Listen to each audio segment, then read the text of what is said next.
Bonjour à toutes et à tous. Aujourd'hui, nous allons aborder une des raisons pour lesquelles des personnes restent dans une relation toxique pour essayer de comprendre un peu plus ces personnes. Et c'est tout simplement l'addiction aux relations toxiques. De l'addiction, on sait qu'il y en a partout maintenant. Il y a de l'addiction dans le sport, avec la bigorexie. Il y a de l'addiction à la caféine, l'addiction aux drogues, l'addiction à n'importe quoi. Tu prends quelque chose, tu peux être addict à ça. Et c'est normal, tout se passe au niveau du cerveau, et particulièrement lorsque notre corps sécrète de l'hormone et relâche ces hormones dans notre corps, cela produit un effet de bonheur qui va nous donner envie tout simplement de recommencer cette action. On va voir pour un couple toxique pourquoi donc ces personnes restent avec. Et d'abord, on va voir quelque chose qui a été étudié. Certains ont fait des expériences, certains ont fait des recherches. On sait que lorsqu'on fait une action de manière habituelle et qui nous procure par exemple du plaisir, si on la fait de manière très régulière, il y aura de moins en moins de sécrétion d'hormones comme la dopamine, hormone du bonheur, ce qui va faire qu'on va perdre de plus en plus d'envie à faire cette action. Et donc c'est tout à fait normal.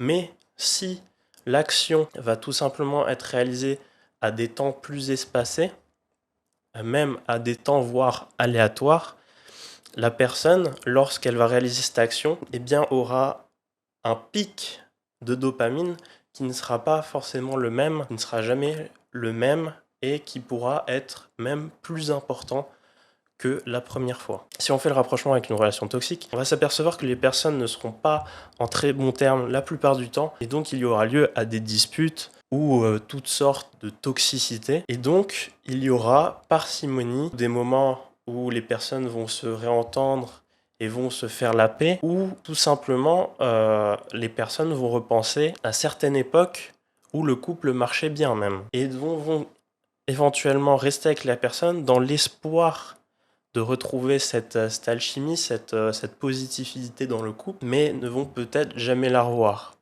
Ou si elle le revoit de temps en temps, ça lui redonne de l'espoir, et donc elle espère retrouver vraiment cette positivité absolue. Lorsqu'on a ces moments de positivité dans le couple, on a là un nouveau pic de dopamine ou d'hormones dans le corps, ce qui fait ça va nous donner envie de revoir cette chose.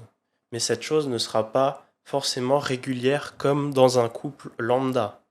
C'est pour ça que certaines personnes, lorsqu'elles sont en couple avec une personne non toxique et que le couple que la relation n'est pas toxique en général, que les deux personnes sont bienveillantes et s'entendent bien, et à certains moments la personne va dire « Ah mais je ne comprends pas, j'ai moins de ressenti et de sensations qu'avec ma précédente relation qui était toxique. » Et à ce moment-là, on peut se dire, bah en fait, c'est normal car tu n'avais pas cette régularité dans la positivité. Puis je pense aussi dans une relation toxique, comme il va y avoir, on va dire, beaucoup d'actions, on va passer de plusieurs états, donc ça peut être de la tristesse à la joie, mais de manière non régulière, ou plus souvent la tristesse à un moment avoir la joie, donc une sorte de cycle un peu.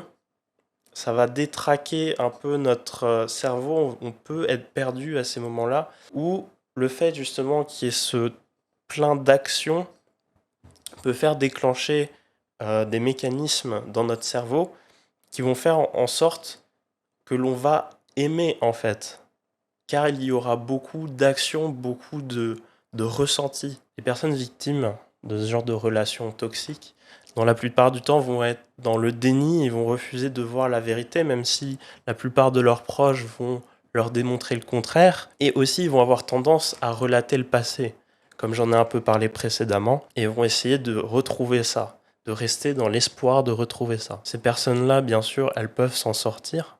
Ça arrive, il y a beaucoup d'expériences de personnes qui se sortent de ces situations, mais ça peut être parfois très compliqué pour elles de se détacher de ces personnes, de ces relations toxiques. Pour que ça marche la plupart du temps, il y a besoin d'une aide extérieure quand même. Il faut aussi que la personne qui est dans cette relation veuille s'en sortir et commence à demander de l'aide, on va dire. Et ça va être la reconnaissance que ça ne va pas bien et qu'il faut changer les choses. Et à ce moment-là, c'est déjà un gros déclic qui va faire que l'on pourra plus facilement aider la personne et plus facilement s'en sortir. Cette étape est un énorme pas dans la guérison et dans la fin de la relation toxique. Bien sûr, ici j'ai évoqué une des raisons pour lesquelles des personnes restent dans une relation toxique, mais ce n'est pas le cas pour tout le monde. Merci d'avoir suivi, n'hésitez pas à dire vos opinions dans les commentaires et à bientôt. Ciao.